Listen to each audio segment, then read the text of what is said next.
Bienvenue sur Film Sommaire. Aujourd'hui, je vais vous expliquer un film d'horreur et fantastique de 2018, Marmed, le lac des morts. Le film est basé sur la légende de la Rusalka, une chaude et belle sirène qui vit dans des lacs et entraîne des jeunes hommes à la mort. Alors prenez votre popcorn et profitez de l'histoire. Le film s'ouvre sur un homme debout près d'un lac et sa femme s'approche de lui. Il se retourne et semble avoir été ensorcelé par une sirène dans le lac. Il saute immédiatement dans le lac, la femme demande à être emmenée à la place de son mari et soudain, son mari apparaît à la surface de l'eau dans un état normal, sa femme l'aide à sortir de l'eau mais sa femme est soudainement entraînée dans l'eau par la mystérieuse sirène. Il essaie de l'aider mais quelque chose l'entraîne à l'intérieur. La sirène prend la vie de sa femme à la place de la sienne. À l'époque actuelle, un futur couple est montré dans une piscine. La fille s'appelle Marina et le garçon Roma. Le fiancé de Marina lui apprend à nager au même moment, l'ami de Roma, Yia, saute dans la piscine et défie Roma pour une course de natation. Ils partent pour une autre tour laissant Marina au bord de la piscine. Marina essaie de nager toute seule. Elle commence immédiatement à se noyer et Roma ne s'en rend pas compte. Après la course, il trouve Marina en train de se noyer et il lui sauve la vie rapidement. Marina n'est pas heureuse avec Roma. Après cet incident la même nuit Roma visite avec Yia la maison construite au bord d'un lac, c'est la maison de son père. Il ne l'a pas vue depuis des années, mais il a envoyé à Roma la clé de la maison pour qu'il la vende. Roma raconte à son ami que sa mère est morte par noyade dans le lac près de cette maison. Depuis, son père est devenu fou, et il vit loin de lui et de sa sœur. Cela révèle que la personne qui se tenait près du lac au début est le père de Roma, et que la sirène avait mis sa mère à mort par noyade. Ils vérifient tous les deux les alentours de la maison abandonnée, et observent le sous-sol rempli d'eau.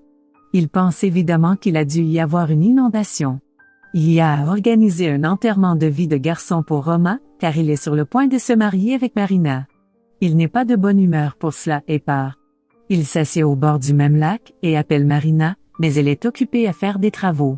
Roma saute dans ce lac pour nager et pendant qu'il nage, Roma se rend compte de la présence de quelqu'un. Il sort du lac et voit une fille étrange qui met sa chemise et se peigne les cheveux avec un peigne en bois. Il est attiré malgré lui par la jeune fille et s'approche d'elle pour l'embrasser, et avec un visage souriant, elle lui demande « Est-ce que tu m'aimes ?» Marina appelle alors Roma mais n'obtient aucune réponse. Les amis de Roma sont à sa recherche. Le lendemain matin, il est allongé au bord du lac. Il se réveille et demande des nouvelles de la jeune fille. Yia ramasse son linge et trouve également le peigne de la sirène sur le sol. Son entraîneur lui conseille de s'entraîner davantage pendant son bain. Après l'entraînement, il est confronté à des événements mystérieux. La sirène apparaît derrière lui et lui pose la même question. « Est-ce que tu m'aimes ?» Il se retourne immédiatement mais ne voit personne. Marina l'endort et passe un appel vidéo à la sœur de Roma, Olga, pour l'informer de l'état de Roma. Marina dit qu'il agit bizarrement. Elle lui montre le peigne. En regardant ce peigne, Olga est choquée. Elle remarque le même peigne sur les photos de son père et de sa mère. Le lendemain, Roma saute dans la piscine pour s'entraîner. Sous le choc, il se retrouve dans le même lac. Il sort de l'eau et rencontre la même sirène. Elle lui pose à nouveau la même question. « Est-ce que tu m'aimes ?» Cette fois elle répond non. Il commence à perdre connaissance alors qu'elle se met à hurler dans sa forme de sirène juste avant de reprendre conscience au bord de la piscine. Roma est admis à l'hôpital à cause de la déshydratation diagnostiquée par le médecin. Là-bas, avec Marina, Olga et Yia, il raconte toute l'histoire. Marina entend la partie de l'histoire concernant le baiser, elle se met en colère et part avec Roma, mais il ne peut pas bien marcher à cause de sa faiblesse. Soudain, Marina entend une voix étrange et prend sa direction. Roma la suit et arrive dans une pièce où il rencontre à nouveau la sirène sous la forme de Marina.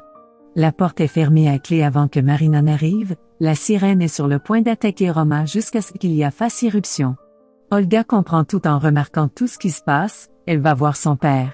Il pleure et leur raconte ce qui s'est passé il y a 20 ans, comment leur mère s'est sacrifiée pour le sauver et depuis ce jour, tout a perdu son sens, sauf la sirène dont il se souvient chaque jour de sa vie. Ils ont déménagé à cette maison à la recherche d'une solution avec Yia Roma, et Marina reste à la maison et Olga va à ce bord du lac avec Yia en espérant qu'ils peuvent trouver quelque chose. Ils sautent dans le lac, ils nagent jusqu'à une tombe qui a un nom gravé sur elle, Il le lit et trouve également quelques cadavres autour de lui. L'un des cadavres vient à la vie en le voyant. Lia tente de s'échapper, mais les morts tentent de le tirer vers le bas d'une manière ou d'une autre. Il parvient à sortir de l'eau avec l'aide d'Olga. Il arrive au bord du lac et dit le nom de la sirène, Lisa Grigorieva. De l'autre côté, alors que Marina va chercher de l'eau à l'extérieur de la maison, elle observe une femme à la porte de la maison de campagne. Elle y va et observe que c'est une pièce où la mère de Roma faisait des rituels. Elle fait alors face au fantôme de la mère de Roma, qui discute de quelques mots. Prise de peur, elle court vers la maison. Elle s'approche de Roma et soudainement une force le tire vers le sous-sol. Marina l'aide, la sirène arrive sur place et commence à tirer Roma. Marina donne un coup de pied à la sirène et le sauve. Olga suggère qu'il s'agit peut-être du peigne et déclare également que la sirène s'est suicidée. Dans les années précédentes, les victimes de suicide étaient enterrées sur les rives, c'est pourquoi la tombe de la sirène a été trouvée dans la rivière après que le lac se soit déversé sur la rive lors de la construction d'un barrage. Marina décide de faire le rituel comme la mère de Roma le faisait, peut-être que cela l'aidera. Elle demande à Ia de l'attendre à l'extérieur de la maison et commence le rituel à l'intérieur. Pendant ce temps, la sirène apparaît devant Ia et lui pose la même question. M'aimes-tu? Il répond oui, et elle l'ensorcelle. Elle ensorcelle aussi Roma et l'oblige à venir à la cave. Olga essaie de l'arrêter mais se fait attaquer au contraire. De l'autre côté, Marina commence le rituel. Elle trempe le peigne dans l'eau en regardant dans le miroir. Elle prononce les mêmes mots qu'elle a entendus du fantôme de la mère de Roma. Le peigne disparaît immédiatement et la sirène apparaît, noyant le visage de Marina dans l'eau pour une raison inconnue. La sirène révèle son passé. Après une demande en mariage, un jeune homme l'a trompée en épousant une autre femme. Sachant cela, le jour du mariage, elle se met en colère et les tue avant de se suicider en sautant dans le lac.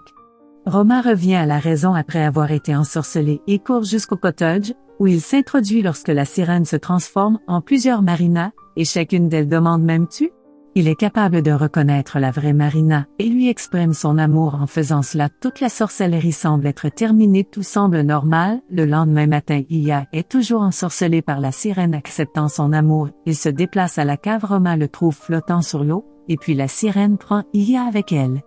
Roma essaie de le sauver mais il est déjà parti et se fait attaquer par la sirène à nouveau. Au même moment, Marina et Olga arrivent aussi et aident Roma à s'échapper, et ils quittent tous immédiatement cet endroit. En couvrant une distance, leur voiture tombe en panne. Soudainement, la pluie commence. Roma sort pour vérifier la voiture. La sirène leur apparaît à nouveau et l'eau commence à remplir la voiture, manifestement causée par la sirène. Roma casse le verre de la fenêtre, sauvant Olga et Marina. Roma se demande pourquoi la sirène les suit toujours après avoir rendu son peigne et accompli les rituels. Il comprend qu'elle ne cessera de le poursuivre jusqu'à ce qu'elle l'obtienne. Roma retourne rapidement au lac et Marina court après lui. Elle tombe et quelqu'un la frappe à la tête et elle perd connaissance. La sirène s'approche de lui alors qu'il atteint le bord du lac. Elle lui demande à nouveau « M'aimes-tu » Roma lui répond oui, mais Sirène sait qu'il ment pour arrêter tous ses tourments et elle l'étouffe ensuite. À la cave, on voit Olga qui essaye d'utiliser Marina comme sacrifice en échange de son frère alors qu'elle l'attache à une chaise. Il est clair que c'est elle qui l'a frappé. Au même moment, le père de Roma arrive et révèle à Olga que le sacrifice de Marina en échange de son frère ne fonctionnera que si elle offre sa vie. La sirène apparaît devant eux et le père de Roma demande à la sirène d'épargner la vie de tout le monde et de l'emmener avec elle. Elle se transforme en sirène et l'emmène dans l'eau. En voyant son père, Olga essaie de l'arrêter mais elle n'arrive qu'à attraper les cheveux de la sirène et tire sur Marina qui lui détache les mains et prend des ciseaux pour lui couper les cheveux. Les cheveux brûlent et la sirène commence à se sentir mal à l'aise car son pouvoir est dans ses cheveux. Un moment plus tard, elle emmène Olga avec elle en représailles. Marina ne peut pas sauver Olga et son père mais pour sauver la vie de Roma, elle se rend rapidement au bord du lac et le trouve allongé en train de suffoquer. Roma semble ne pas entendre ce que dit Marina et saute dans l'eau dans l'intention de couper les cheveux de la sirène avec les ciseaux. La sirène fait face à Marina après un moment de lutte avec elle. Marina parvient à couper une partie de ses cheveux, ce qui libère Roma de son pouvoir puis Marina sort du lac et les deux s'embrassent. Elle demande alors à Roma s'il l'aime, la soupçonnant. Roma commence à lui couper les cheveux. La sirène vient se faire passer pour Marina alors qu'il lui coupe les cheveux. Elle perd tout son pouvoir et retourne dans le lac. Roma saute alors dans le lac et sort la Marina qui se noie hors de l'eau et la réanime. Il a montré qu'ils ont gagné ce combat grâce à leur amour mutuel. Merci d'avoir regardé. Merci d'aimer et de vous abonner, et cliquez sur l'icône de la cloche pour obtenir de nouvelles récapitulations de films.